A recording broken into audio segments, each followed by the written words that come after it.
$2,735 is what I get to invest or spend per month after all my bills, which is about 70% of my income. And this is possible because I keep my spending so low. So if you guys don't know, my bills are currently $1,400 a month flat, and this is what I keep it at. And like I always preach, keep your spendings low so that way you have more money available to do whatever you want, whether it's to invest or spend, because I truly want each and every one of you guys to have a lot of money left over after all your bills are paid. And I know that you're not going to get your spendings as low as $1,400 a month, but like what I do to cut down on the cost is I don't have a car yet. I don't finance any car. I don't have anything, any ride or anything like that. I do not have. And I currently don't have my own place or my own spot. I currently live with my family, which this helps me cut down on costs so much, since housing is one of your biggest costs that you're gonna have. I also try to cut down on any subscriptions that I don't use. So each Sunday, I review my budget for the week, right? How much I spent and then how much I have for the month. And I literally just cut down on costs that I really don't need, you know? And I do this every single Sunday. That way I know exactly as soon as possible what I'm spending on and what I need to cut back. Because if you do it at the end of the month, it's kind of like, okay, you went a whole month without tracking it and you really don't know like where you're at and how much you spent on a certain category. But yeah, just having a budget and reviewing it every single Sunday is probably going to help you a lot in terms of having a lot more money left over and in terms of having money to invest every single week. But even though, like I said, your bills are probably not going to be $1,400 a month, but I want to make a challenge for you guys. I want you this week on Sunday to actually write down all your bills, right? And try to get it as low as possible. Look at everything that you can remove, right? Whether it's like your insurance is too high, right? You can always shop around for anything and just try to get it as low as possible. And your goal that I want to try to get you to is try to make it as low as $1,400 a month. Like I said, I know that's not going to be humanly possible for each and one of you guys. So just try to get it as low as possible. And trust me, this is going to help you out tremendously. So moving on to the food category, which is probably the category that most of you spend your money on because it's very easy to overspend on this category. So what I do is I set a monthly budget of $300 for my food category. And every single day I buy food, right? It can be $30 one day and then it can be $5 the next day, right? I try to use deals every single day so that way it's a lot cheaper to get food. And I'm pretty sure if you guys download the app, then you guys will get tons of deals, whether it's grocery shopping or even fast food deals. But yeah, sometimes I do splurge on food just like you guys. We're no different.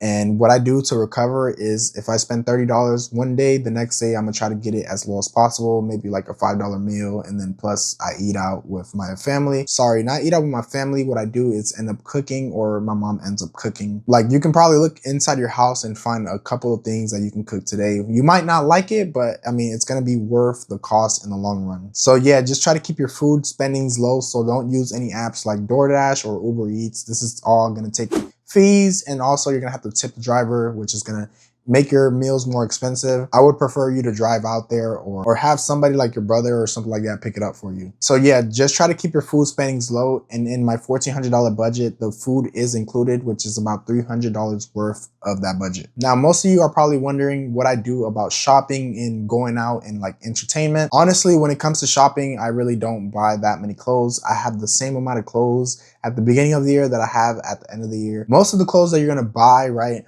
Let's just say you have excess clothes, you're not gonna use majority of it. So just buy whatever you need that you're gonna use daily. And like I said, it's 7 days in the week, right? How many pairs of clothes are you actually gonna be wearing? And if you're one of those people that actually care about what others think, then you're probably just gonna be setting yourself back. Because even though they don't see you buying a lot of clothes, they do not see your bank account that you have that's growing. So yeah, when it just comes to shopping, I really just ask myself, do I really need it, or is this something that I can live without? Now, when it comes to actually going out and like entertainment, what I try to do is I try not to spend a lot of money on entertainment or going out. Honestly, I don't like really love going out, so it's a lot easier for me, but most of you are probably different.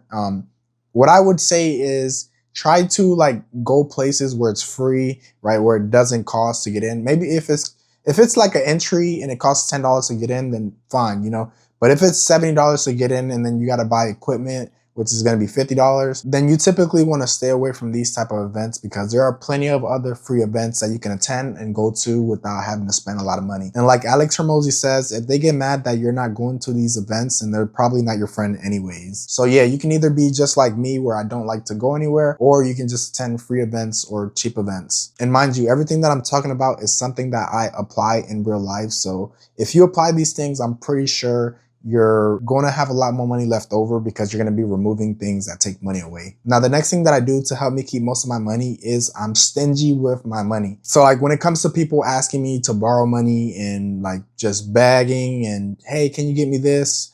No, I do not have any interest in getting you this. So this is mainly due to because I have a goal in mind, right? And my goal is to reach financial freedom. And if I just keep wasting money and letting people borrow, as you guys know, most people that borrow don't even pay you back. Like how many people right now in your life that you let borrow some money, and whether it's like $5, $20, and they still haven't paid you back, and it's probably been like over a year. Yeah, just letting people borrow money completely holds you back. So I would try to refuse letting people borrow money unless it's something that like you just don't care about, which it would be your mom or your brothers and sisters. But when it comes to like friends and stuff, I would not let them borrow money because you're only going to be feeding their addiction and spending, right? If you keep giving them money, they're going to think that it's okay to ask you for money every time they run out. So pretty much you're like a free bank account without any interest. You can use that money to invest or just have it in your bank account for your 6 months worth of emergency. Now, I'm curious to see what percentage of your income you guys save per month. So if you guys want to, you can leave it in the comments below.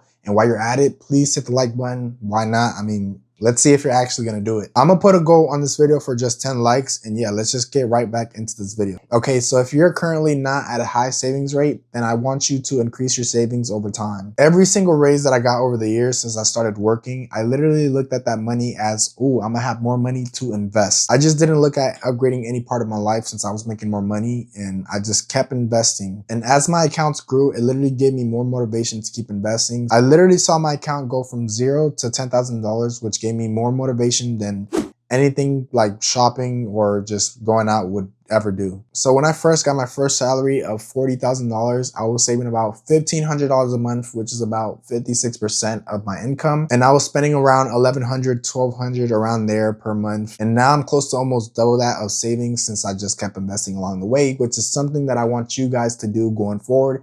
Anything that you get extra, which is a raise, tips, or anything, literally keep that as money that you can invest or just use to like build your future. Now, one thing that actually did majority of the work of getting my savings rate to 70% is that I knew I wanted to be rich one day. Like I always had a vision of the future, and any extra money that I made literally went back into investing and savings. I literally end up picking up any extra overtime or extra work or anything on the side just to make more money, so that way I have more money to save. Like one of my true passions is investing and also owning a business. And that's pretty much what you have to do if you want to reach financial freedom, which is pretty much investing and owning your own business, which just make sure that you own something that gives you a great return, because anything that you spend today is literally going to take away from your dreams of being rich. And that could be as little as just $1, since every single dollar compounds to make the bigger picture. Now that's how I save 70% of my income. Hopefully you guys can apply most of these things in your life. Just increase your income and keep your spendings low, and hopefully that would help you increase your time it takes you to reach your financial freedom. Now comment some things that you actually need to work on or that you learned from this video. Don't forget to like and subscribe, as I'm having more videos like this come out soon.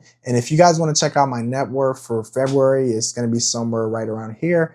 That way you can see what my progression is to my financial freedom goal. Without further ado, I'm out, and I'll see you guys soon.